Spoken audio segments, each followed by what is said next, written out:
Hi there, Derek Hagan here. I'm a financial therapist, financial planner, and life coach specializing in meaning in life, mindfulness, and resilience here with another meaningful money memo. Let's get to it.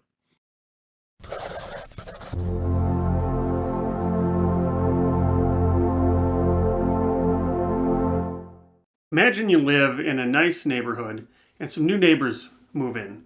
These new neighbors have the nicest house now in the neighborhood. Then you start to notice that they start driving really fancy cars. They start wearing really nice clothes. They get the best golf clubs. They're going on the best vacations. Now imagine a couple of months go by of this. Do you feel like you start to match what they're doing? Do you feel like you start to take fancier vacations yourself? Are you upgrading your golf clubs? Do you trade in your car for a newer car? Seems silly, right? But this is what the movie The Joneses was about in 2009. A fake family, actors, salespeople moved in and pretended to be the Joneses so that everybody else in the neighborhood would try to keep up with them. It sounds silly and like it shouldn't work, except we are very susceptible to the Joneses. So let's take a look why. Think about your experience for a second. You know exactly what it feels like to be you. This is you, right? And you are at the center of your experience. There isn't anything that's happened that you haven't been at the absolute center of, at least experientially. It feels like you are at the center of your experience. Somebody else's experience, they're at the center of their own experience as well. So I'm at the center of my experience. You're at the center of your experience. Your experience has to be communicated to me somehow. So even if you perfectly communicated your experience to me, I'm still one step removed from that. I can't experience what you experience. I only know what it feels like to be me. Now, this comes down to stress. I know exactly how much stress I'm feeling. I know exactly how fast my heart rate's going. I know how much I'm sweating. I know that I've got those butterflies in my stomach. I know what that feels like. I know what my stress feels like. And you do too. You know exactly what your stress feels like. Now, somebody else, though, we don't know what their stress feels like. That's lost in a cloud. There's a fog there. We can't know how much stress somebody else has. So we've got this situation where I know exactly all the negative aspects of my life, but I can't know all the negative aspects of your life. So let's break this down. You've got this life, this little rectangle represents your life, and this life has negative aspects to it. This is where that stress would lie. Although some people say stress is part of a balanced life, in the moment it doesn't feel like stress is a good part of life.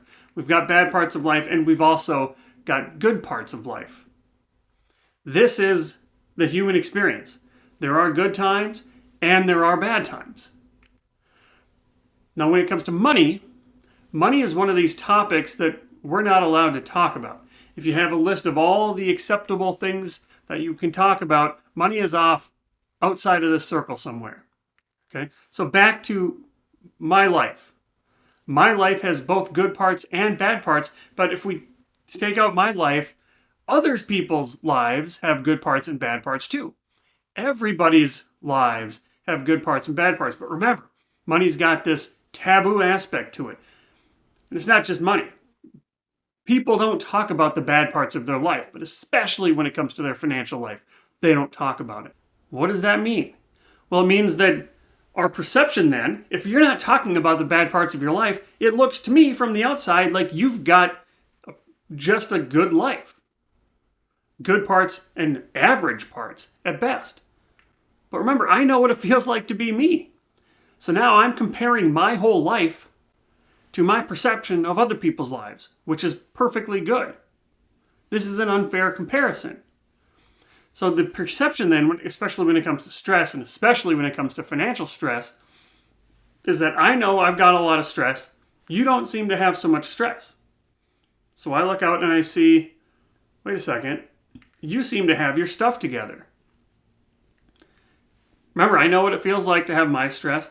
You don't seem to be experiencing stress. Now, the reality, of course, is that everybody experiences this stress, but it doesn't feel like that. So we find ourselves in this situation where, take lives, things that you have. You got this bell curve, you're on this bell curve somewhere. And how this happens is that this blue zone, the stuff that we have, we don't even notice it.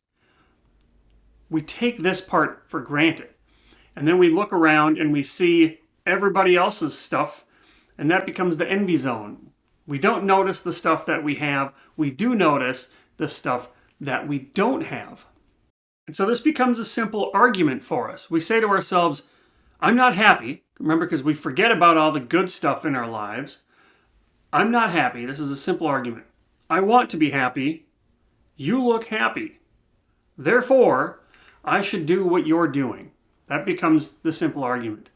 Because I'm comparing my whole life to what I see from other people's lives. So that's why it becomes easy to keep up with the Joneses. What we forget, though, is that other people have the same thing. We're busy being envious of other people's lives at the same time as they're envious of our lives. So I'm trying to copy what you're doing while you're trying to copy what I'm doing. This is a vicious cycle that turns into this vortex. I call this the social comparison vortex, where I'm just trying to copy you and you're just trying to copy me, and around we go until we get to the bottom of this at a life of regret. The top regret of people on their deathbed is that I did what I thought I was supposed to do instead of the life that I wanted. And this is what happens when we play the Keeping Up with the Joneses game. It's very easy to play this Keeping Up with the Joneses game, but it's worth it to try to play your own game. Because if you don't play your own game, then you end up on this mountain, pushing your happiness up social comparison mountain. If you're always comparing yourself and resting your happiness on comparing yourself with others, this is a tough hill to climb. But you can play your own game. And to play your own game, you can be grateful for what you have. Instead of taking that part for granted, you can be grateful for what you have. That doesn't mean you don't strive for more. You can and should still strive for more if that's what you want. But you don't have to. You can just be grateful for what you have and say, this is good enough for me. This is the kind of life that I want. Both of these are fine. And so what you can do then is to compare yourself to yourself. Compare yourself to your values. When you live in alignment with your values, you're using your own benchmark, your own life as a benchmark. Connect your life and your values. Let other people connect their life and their values. You don't have to copy them. They can have their own values and you can still be friends, and you can both live valued lives. You get one life. Live intentionally. Greetings, Derek again. Thank you so much for watching. If you want to learn more, please head to meaning.blog, and there you can learn about all things related to money and mindset and purpose and meaning. And you'll be able to find out how we might be able to work together. You'll find more articles. You'll find links to videos. You'll find online courses, all kinds of things to get you going on your journey towards living more intentionally.